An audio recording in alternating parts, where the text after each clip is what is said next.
Hello, welcome to More Yoga with me, Emily. Thank you so much for joining me today.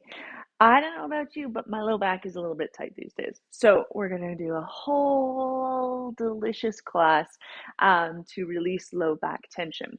And I talk about this often, but the often, there's that word again, the main causes of low back tension are tight hip flexors, tight hamstrings, and glutes that maybe aren't firing quite as quickly as they could. And it's not a judgment call. Mine don't fire. A lot of people's glutes don't fire properly. Right? That's why we warm up before we lift heavy weights, for example. Um, Sometimes low back tension is just low back tension, though. So we'll get into those three specific areas, but also release into your low back. Now for today, if you have a pillow or block or something like a chip foam block, sometimes these cork blocks can be a little bit hard underneath your spine, then you'll have a lovely place to start. And if you don't have anything like that, although you probably have a pillow, then don't worry about it. You don't need any props. But let's start lying down. And as we start getting set up, if you have your prop that you're going to be using, your pillow or blanket or whatever, I'd like you to bring it underneath your pelvis. So it's not under your low back, right? You want it underneath the pelvis, the big sort of flat bone at the bottom of your spine. And that's going to help support you here. So your low back has space. And right here, with the feet a little bit wider and the knees hanging in toward each other, like a supported bridge pose, can be really great for releasing tension in the lumbar spine, particularly if you have sacral tension, right, or any tightness through the SI joint.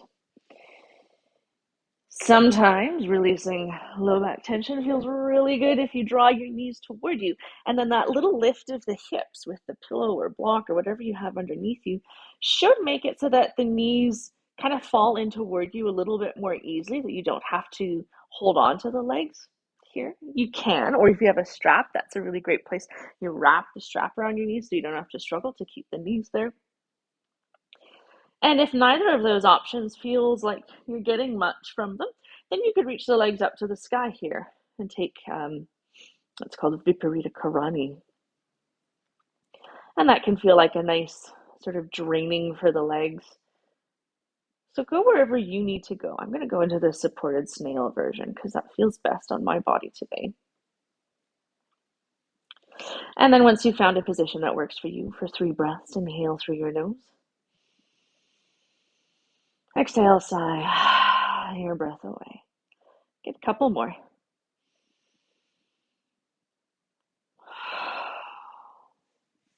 Last one.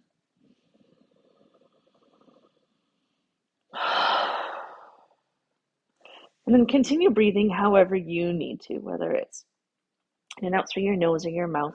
It's starting into that season where you might get a little bit more stuffed up these days.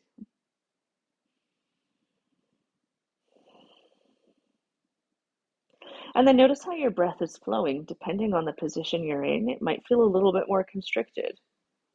Maybe it feels a little bit more open.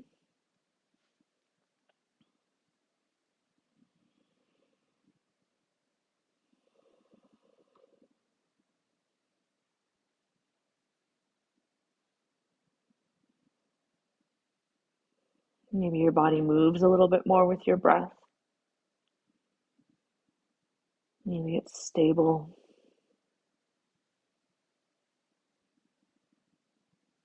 How does your breath feel? How does it sound? All of these little observations that we can make that will keep our minds in the present, right? Focused on the breath. So that it no longer matters what happened in our day before we came to the yoga practice. No longer matters what we have to do when we leave. We get to simply be here and now.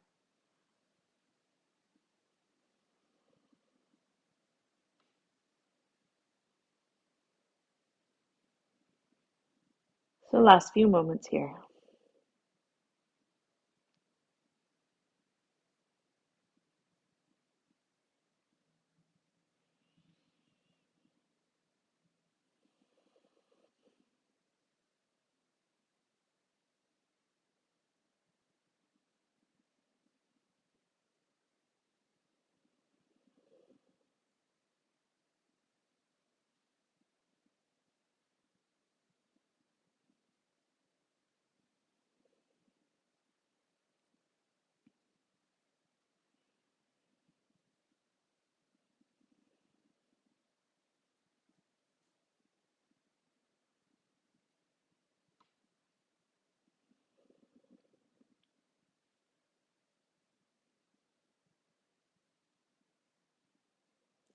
And slowly start to bring a little bit of movement back to your body.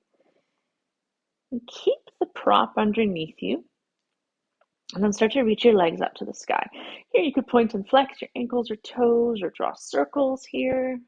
You can reach your arms up to the sky as well and draw circles with the wrists or fingers, whatever you need. And then the one thing that I forgot to mention at the start that can help release low back pain is actually doing a little bit of core work, right? So that the abs are a little bit fired up and they help protect strain on the low back. So here we go. Legs up to the sky. Now with the lift of the pelvis, you might feel it's a little bit easier to keep pressing your low back toward the floor. Depending on how high your pelvis is up, your low back might not actually reach the floor, but you get that little bit of added activation through the deeper core muscles. Right. So option to stay here with your head and shoulders down, and then you're just going to bend one knee and tap it down to the floor and then lift it back up, keeping that downward sort of motion of the lumbar spine. Option two is going to be to bring your hands behind your head and curl up your head and shoulders maybe. Although again, with the lift of the pelvis, it might be harder to get the shoulders lifted all the way up. And then maybe you tap one foot down, bending the leg, and then the other, or last option, is to reach one leg away and bring it back on about a 45-degree angle. So a few more of these, as gentle or as strenuous as you would like to keep them. Just starting to work the core. Maybe lower the leg a little bit further down, but make sure that you're able to maintain that activation through the belly button, through the deep core muscles. Last couple breaths here.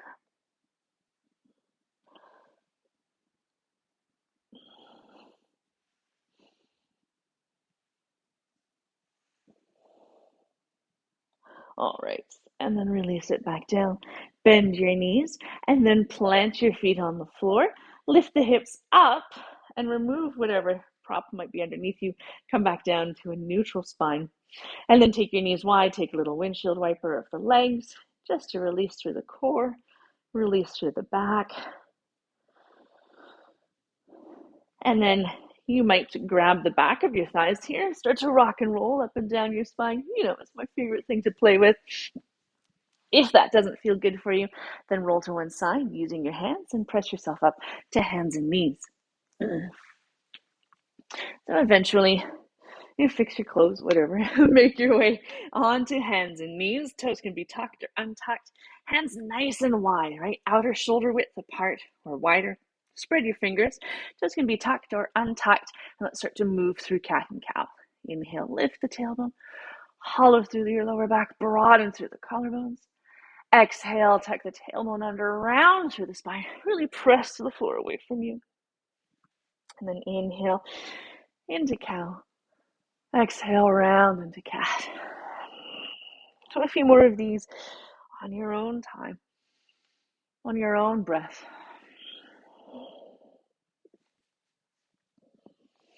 Maybe there's some other movement here that would feel really good. Feel free to add on a little wag of the tail from side to side or barrel rolls through the chest. You could snake toward the floor, go wherever you need to go, right? And because we're trying to stretch the low back, when you send your hips or send your spine up into cat, send your hips further back toward your heels. And you'll start to feel the stretch move down into the lumbar spine. Lumbar is just a fancy or anatomical word for low back.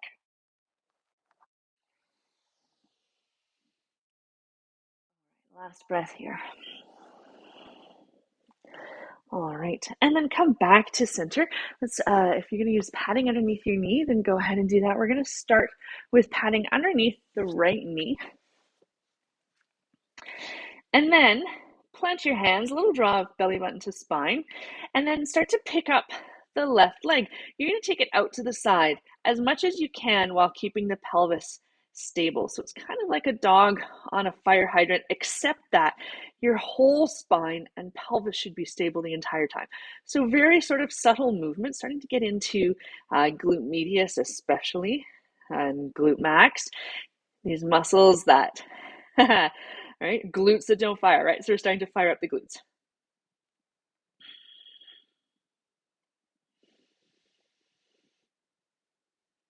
One more here. All right, and then step your leg back. So the leg is extended now. Reset your position, belly button to spine, and press your low ribs up to the sky. From here, flex the left toes, lift your left leg up off the floor, only a little bit. And then you're going to start to extend the left leg back up behind you, only as much as you can until you feel like you have to dump into the low back. So keep pressing your low back up to the sky, really just trying to isolate through the glutes, a little bit of hamstrings, but getting this extension at the hip. All right, so keep the low back stable.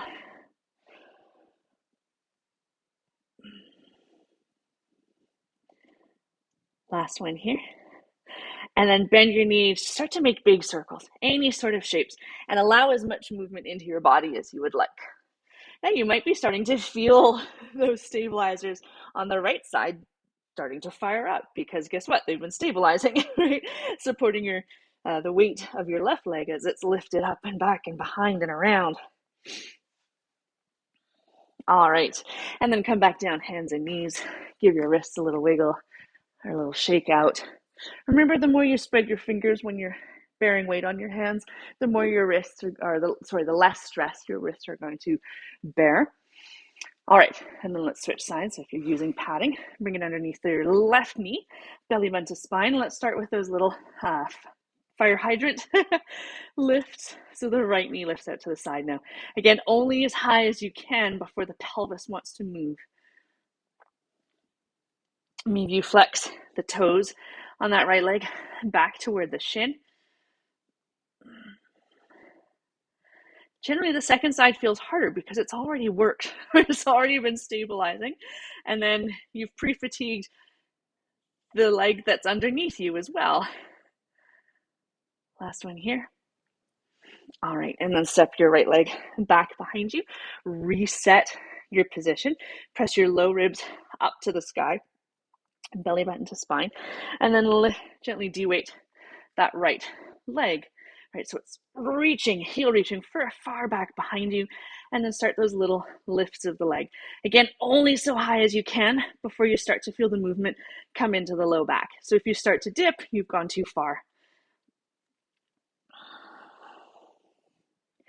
Belly button to spine the whole time.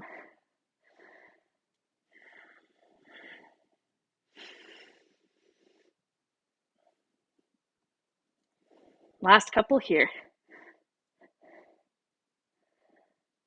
All right. And then start to bend the knee. Allow as much movement through your body as you want to. You might do big circles each direction. You might do figure eights.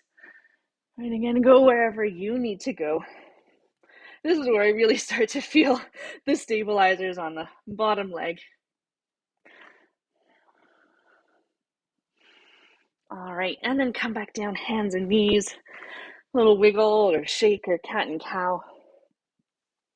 Might feel good to take child's pose for a couple breaths. So take your knees wide and allow your hips to shift back.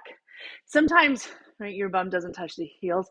That's fine. If it's lifted quite high, maybe you bring your pillow in between your heels and your bum. It just gives you a little bit of extra space. And then bow forward.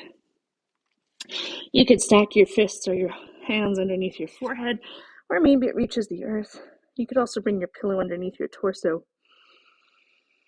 Just a couple breaths here to give your glutes a chance to release.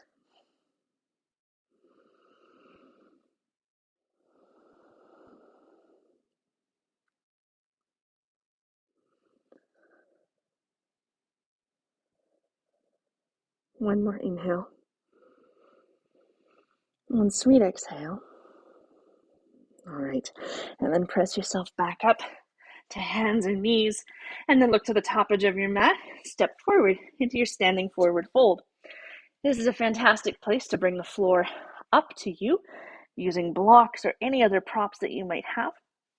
If you want even more support, you can rest your elbows on your thighs. If you want more traction through your spine, you can clasp opposite elbows with hands. But again, because we're focusing on the low back today, I want you to bend your knees a little bit more, unless they're already quite deeply bent. Because it tends to happen when we straighten our legs in forward fold, unless you're very, very mobile, you actually start to generate tension in the low back. And we want to release tension today, right?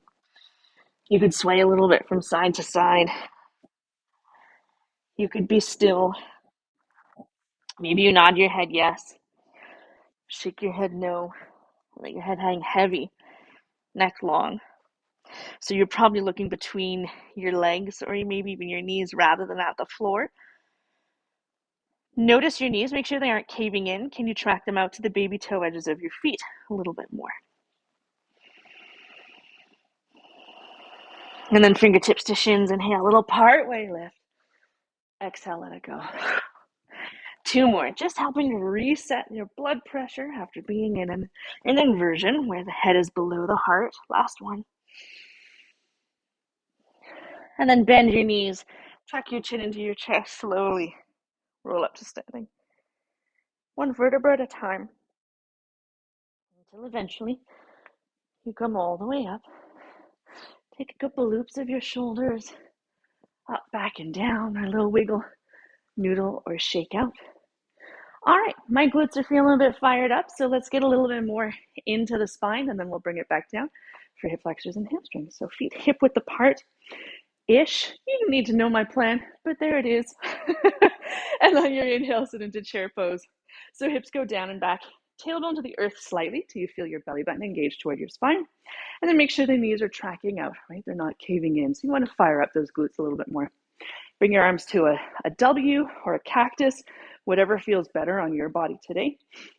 Inhale here. As you exhale, round through the spine. Tuck your tailbone under, right? Give a big, big bear hug to imaginary friend. And then inhale, lift back up. And exhale, round. So it's essentially cat and cow while in chair pose. Two more.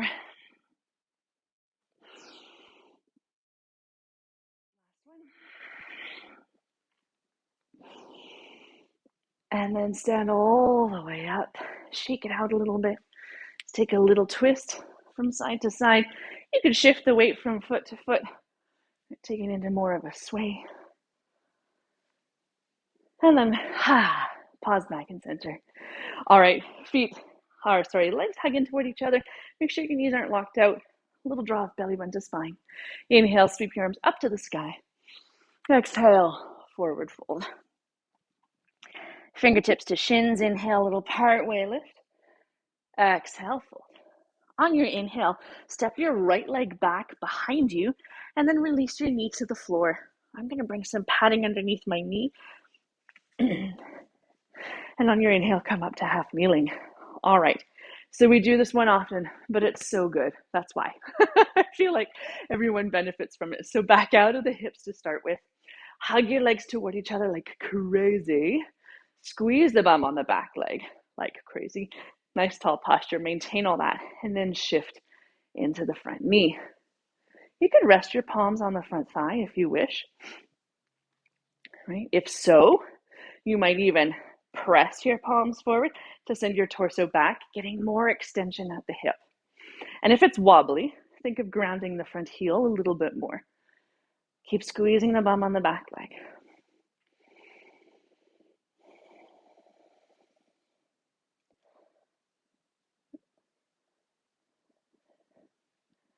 Last couple of breaths here. We're really going to hold it for a while.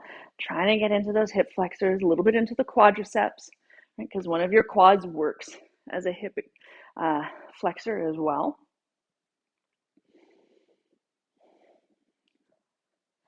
All right, on your inhale, slowly start to shift back. Send the hips back, so it's kind of like a hip hinge and extends through the front leg. So if you're sending your hips all the way down and back, you're not getting as much leverage as you could.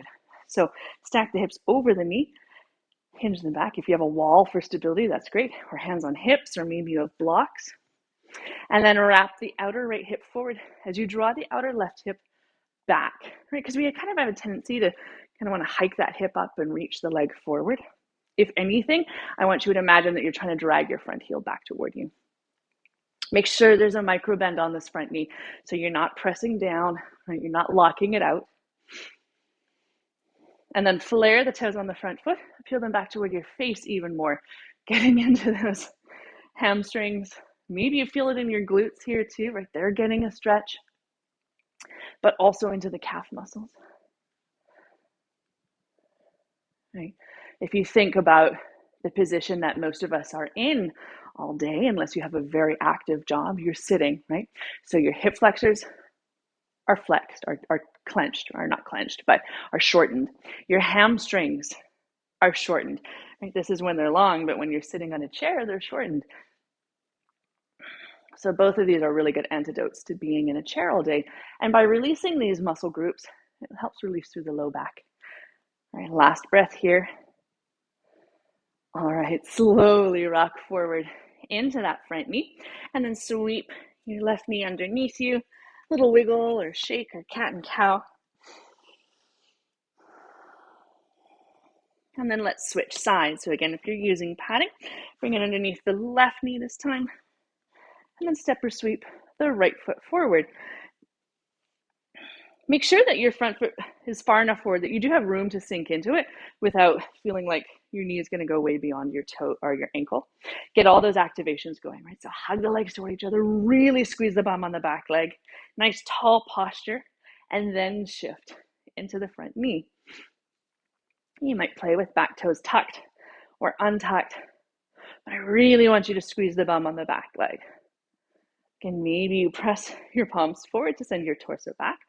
Whew, pretty common for one side to feel tighter than the other, or for both sides to feel equally interesting, let's call it.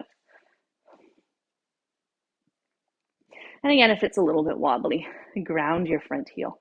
Keep squeezing your bum on the back leg though, right? That sort of long hold isometric contraction, our bodies don't like doing them. So keep reminding it. You can even poke yourself in the butt muscles.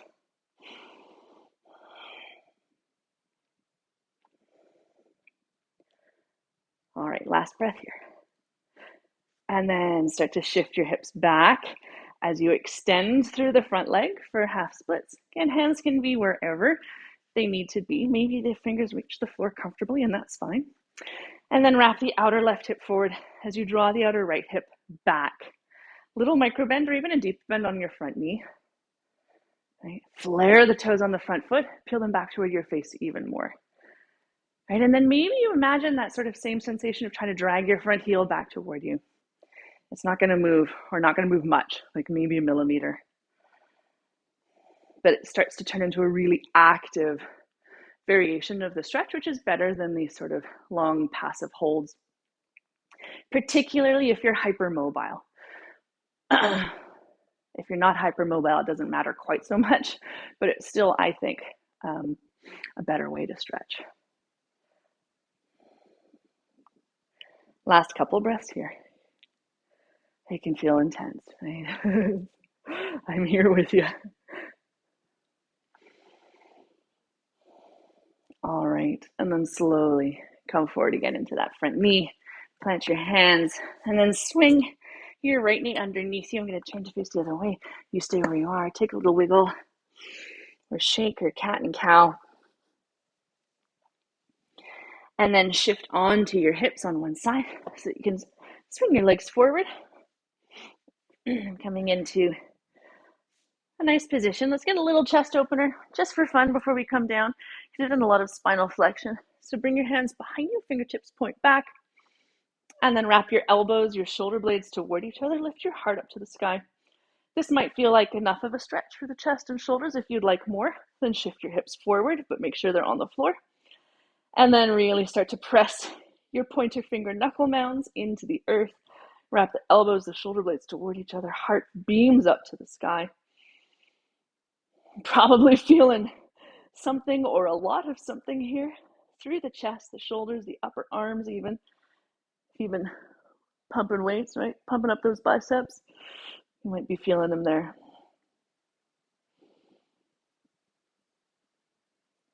And then gently bend your elbows. Shake it out. And then start to make your way down onto your back. You could do a Pilates style roll down if you want to. Last little bit of core. Hands could be behind your thighs. You could use your hands behind your back, or you might just flop on back. And then once you're down, draw your knees into your chest, take a little rock from side to side. So we've done flexion and extension through the spine. We haven't done much lateral flexion and extension, but that's okay. We've worked the glutes, we've released the hamstrings and the hip flexors. Last thing to do is take a twist. So take your right arm out to the side. Maybe you shift the hips right a little bit to start with. Just makes the twist a little bit more accessible. You don't have to reach as far for it. And then exhale, lower your knees to the left. So your knees could be stacked, they could be crossed, you could take a single leg twist. This is a great place to bring a block underneath your knees or between your thighs or that pillow that you might have.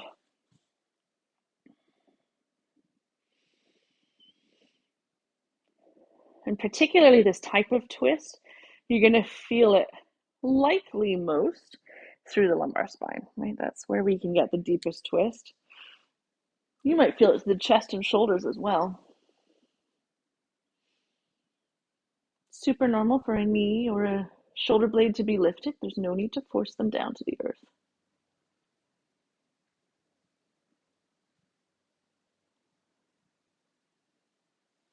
All right, last breath here.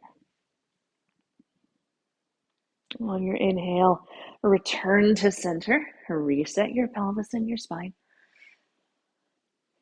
And then take your left arm out to the side. Maybe you shift your hips left a little bit. Exhale, lower your knees to the right. Again, as gentle or as deep as you need. It doesn't have to be the same variation on this side that you did on the other, particularly if you have any weird sort of SI joint thing going on. Maybe it feels like an outer hip stretch for you too. Maybe look along the left arm.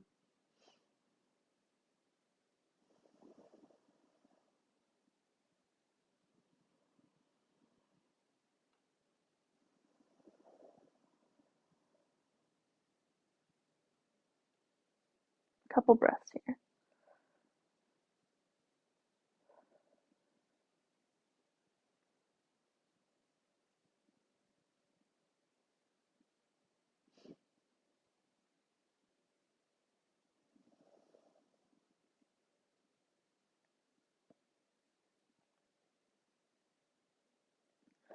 And then on your inhale, return to center.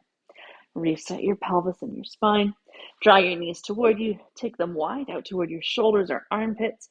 This might be where you want to stay for your happy baby, or you could deepen it. Kick your feet up to the sky. You can wrap the backs of your thighs, or somewhere along your legs, your ankles, or your feet. You might rock a little bit from side to side. But happy baby is also one of the best things that you can do to release tension in your low back. Try to imagine that your tailbone is pointing towards the bottom edge of the mat rather than up to the sky. So your low back is in sort of more of a neutral position. All right. And then start to release to the earth. My recommendation for your rest here, if you have blocks or pillows, is to bring them behind your thighs. And that creates a really lovely release for your low back. Or you could end the same way we began, with the pillow underneath your pelvis and the knees drawn in toward you or knees bent. Or you can just rest wherever you need to rest. Shavasana, child's pose, seated meditation, wherever feels best for you today. And there's no rush to get there. Once you have found your pose of rest, for a few breaths, inhale through your nose. Exhale, sigh your breath away. Couple more.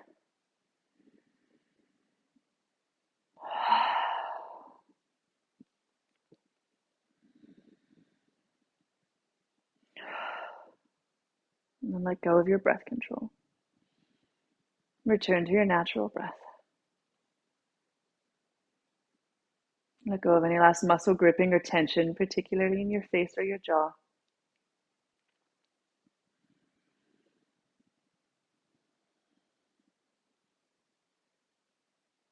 With each exhale, let your body melt a little bit deeper into the earth.